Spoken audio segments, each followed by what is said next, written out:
What's up guys? Welcome back to my channel. I'm Brandy and you're watching the Glam Belle. Today we are testing out and playing with the brand new Jaclyn Hill palette that she just came out with Morphe. It is the Volume 2 palette. The very first palette that Jaclyn Hill ever came out with Morphe has been one of my favorite palettes. It is beautiful. I have definitely used it and gotten my money's worth out of it. The Vault collection that came out, I wasn't too crazy about. To be honest, I just don't reach for those palettes. When I first saw the pictures of this palette, I knew that I had to get my hands on it because it just screamed summer to me. So if you want to see me play with some color in this new palette, then stay tuned. And if you're not subscribed to my channel already, go ahead and hit that subscribe button down there. Make sure to hit the bell so that you're notified when I upload videos here on YouTube. And without further ado, let's go ahead and break open the brand new Jaclyn Hill Volume 2 palette.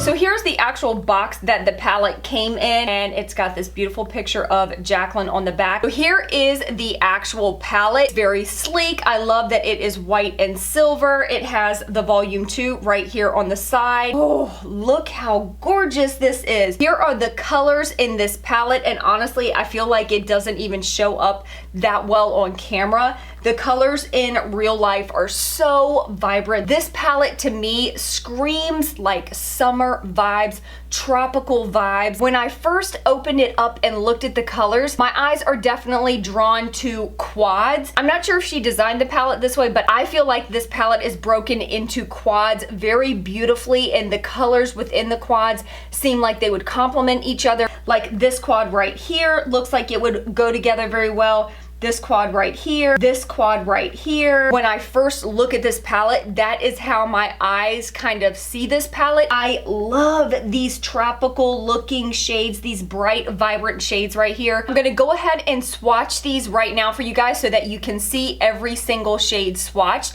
and then we will get into an eye look. I have already done my full base, brows, and all of that. I just didn't do lips and eyes, obviously. So here is the first row swatch. This is definitely the most neutral of the rows. Here is the second row of swatches, and we're getting into a little bit more of the brighter colors, but still have some neutral shimmer shades right here. Now moving into the next row of shades, and all of these are actually matte except for this first one right here. This one right here, this last one, it's a red shade. This one actually swatched a little bit patchy, but once I rubbed it out a little bit, it was fine. And also when I go to wipe these, they definitely don't come off very easily. Moving into the next row here, this is probably the row that I am most excited about just because I've been really wanting some nice, vibrant, kind of purpley pink shades. These really look stunning. Moving into the last row, we've got some of the deeper shades. This black, oh my gosh, insane. I mean, I barely touched my finger to the pan and I got this swatch out of it. These colors really do swatch beautifully. Some of the deeper shades were a little bit patchy, but you just kind of have to blend them out and they blend out really beautifully. Again, I do want to mention that it did kind of stain my arm and especially my fingers from swatching, and this was after using face wash and makeup wipes to try to get it off. I think what I want to do is something reminiscent of this eye look right here from Jaclyn Hill. I think it is so pretty. I probably won't do the exact same look, but it'll be something very similar to this. I just love the shades and the tones together. It's so pretty. All of the names of the shadows are listed under the pans, which makes it so much easier to kind of remember what you're using. The first thing I'm going to go into is I'm in it, and I'm just going to use this to put right on the brow bone. I'm actually going to get my little headband just to keep my hair out of my face. With these three shades right here, Love Handles, Comfort Zone, and Perfectionist, they are very similar in tone. This one's a little bit deeper, but these two look almost identical. I'm just going to go into Perfectionist, and there is just a tiny bit of kick up in here. And I'm going to add that to the crease. That blended so easily. Oh my, so beautiful. The next shade I'm going to go into is this one right here. This is called Therapy Sesh. I'm going to start by adding that kind of to the crease. I'm just going to kind of press it in to where I want it first and then kind of start to blend it. And I'm keeping this kind of a little bit above the crease just because I do have hooded lids, so I don't want to bring it down too far. And I'm using a Sigma Blending E25 brush to do this. Once again, that color blended so seamlessly, so evenly. Now what I'm going to do is go in with a Sigma E36 blending brush. This one is a very skinny little definer brush. I'm going to go into the shade Not My Journey. This is a deeper purple, and it actually has like a glitter shift to it. We are going to add this straight to the crease, right there in the crease, to add that extra definition. And I'm kind of starting in the middle of the eye and then working my way out and in.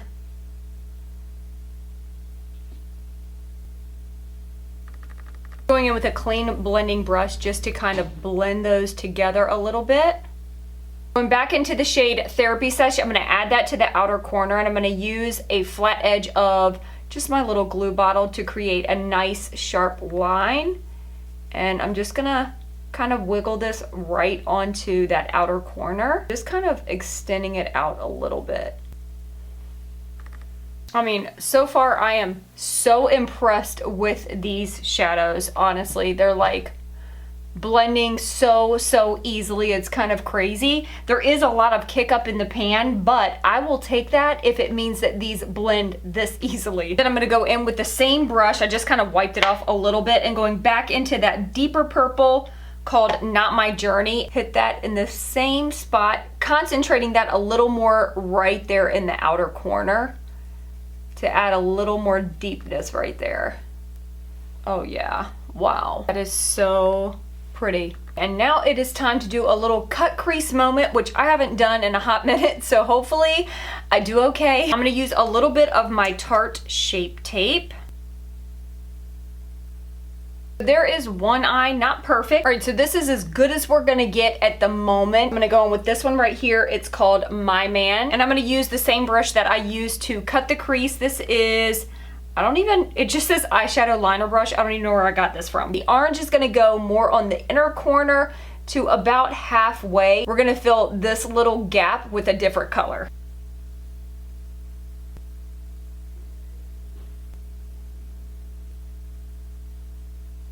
Y'all, these colors are gorgeous. So this one didn't initially go on as pigmented as I thought it was gonna be, but it's a good thing because I would rather it be buildable and blendable versus having like super pigmentation right out the gate and not having anywhere to go. Okay, so in her look, she used a very kind of light pink color, I think. I think she used the shade I'm In It in this region, but I really want to do something a little bit different. I feel like I want to kind of blend this deep purple into a bright pink. So I'm actually going to go into the shade Tipsy Girl right here. Add this to this little section.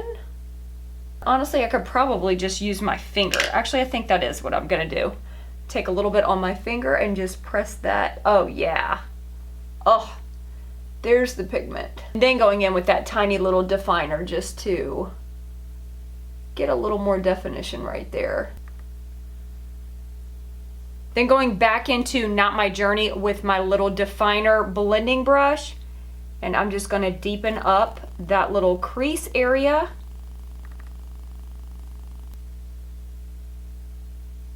Using the E25, again, just going back into that deeper purple, just making sure that it's kind of blended into the pink. Now I'm gonna go into I'm In It, which is the first shade that I used on my brow bone, and I am gonna tap it right over where I laid down that pink color. It didn't really do a whole lot. Well, I guess it does. It definitely gives it a little bit of a shift in the pink color. So there you go. It definitely gave a little bit more of an iridescent kind of shift to that pink color, which is so beautiful. I'm gonna go into this shade right here called Oh Hello, right on the outer portion of the lower lash line. And then going into the shade Dance Party right here, which is a deeper pink shade. I'm gonna use that for the inner part of the lower lash line. Then going back into that very first shade that we used in the crease, Perfectionist, I'm gonna use a pencil brush just to kind of help to blend the lower lash line out a little bit.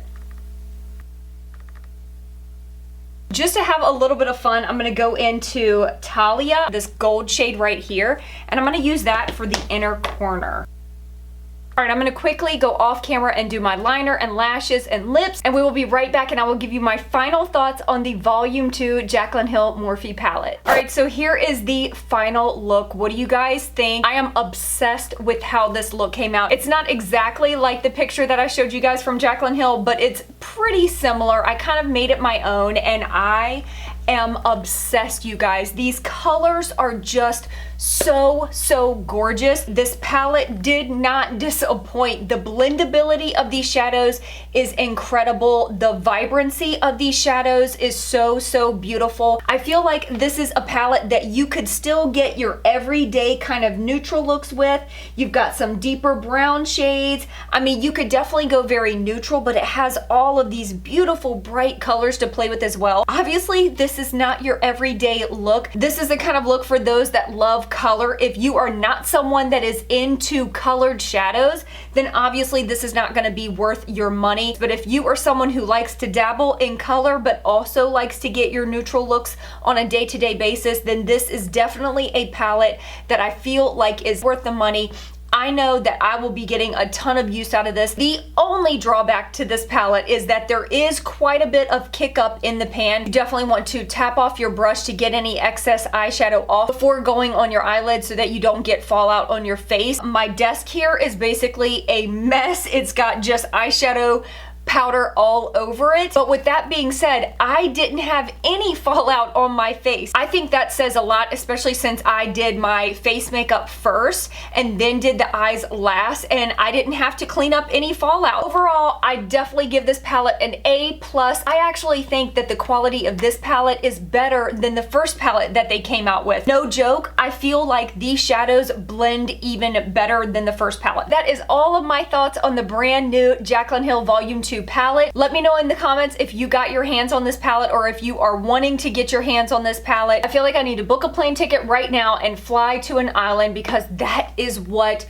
this look is giving me. I love it. I love it. I love it. Okay, that is enough. I love you guys, and I will see you in my next video. Peace out.